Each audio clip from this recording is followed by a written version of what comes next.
अगर किसी होटल के रूम में या फिर किसी चेंजिंग रूम में हिडन कैमरा लगा हो तो वो हमारे लिए बहुत बड़ी मुसीबत बन सकता है। अब प्रॉब्लम ये है कि कैमरास इतने छोटे होते हैं कि हमारी नेकेड आई से हम इसे देख ही नहीं सकते।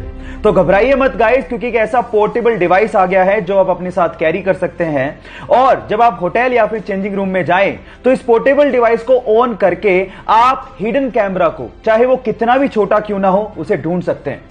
ये लेजर एलईडी टेक्निक पे काम करता है। जैसे आप इसे ऑन करते हैं और आंख पे लगाते हैं तो वो किसी भी हिडन कैमरा को ब्लिंक करता हुआ दिखा देता है।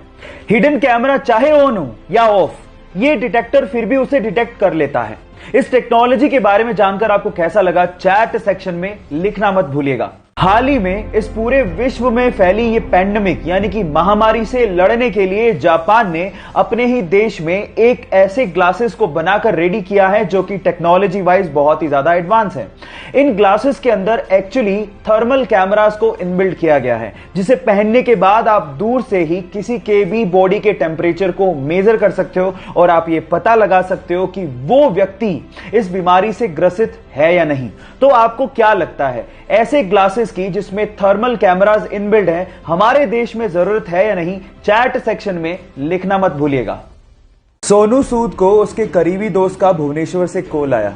उसने उसको बताया कि कोची में 177 ऐसी लड़कियां फंसी हुई हैं जो किसी फैक्ट्री में सिलाई का काम करती थी।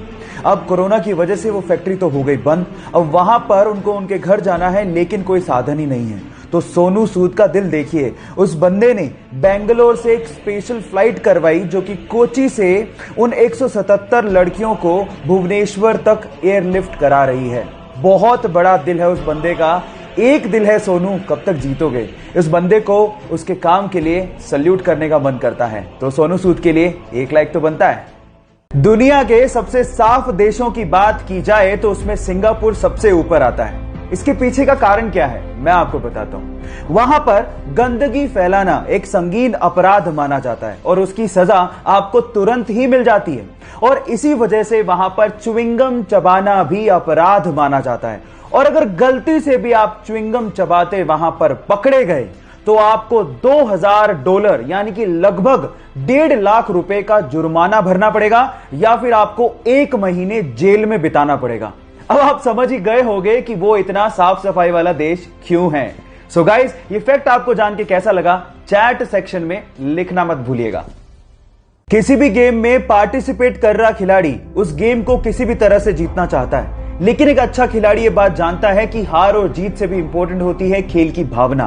कुछ ऐसा ही हुआ एक टेनिस के मैच में। जब टेनिस खेल रहे खिलाड़ी को अचानक से इंजरी आ गई तो उसके ओपोनेंट यानी कि उसके खिलाफ खेल रहा खिलाड़ी भागता हुआ बिना हिचकिचाहट के उसके पास आता है और उसकी मदद करने लगता है। ये देखकर सारे दर्शक उस खिलाड़ी के लिए तालियां बजाना शुरू कर देते हैं। देखिए इस वीडियो में।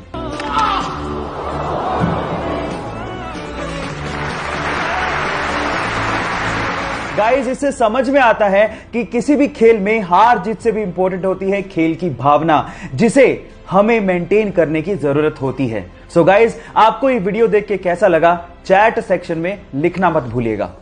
मान लो कि आप समंदर के बीचों बीच फंसे हो और प्यास की वजह से आपको समंदर का पानी पीना पड़ जाए, तो आप सबसे पहले प्यास की वजह से ही मरोगे, क्योंकि समंदर का पानी आपको बहुत जल्दी डिहाइड्रेट भी कर देता है।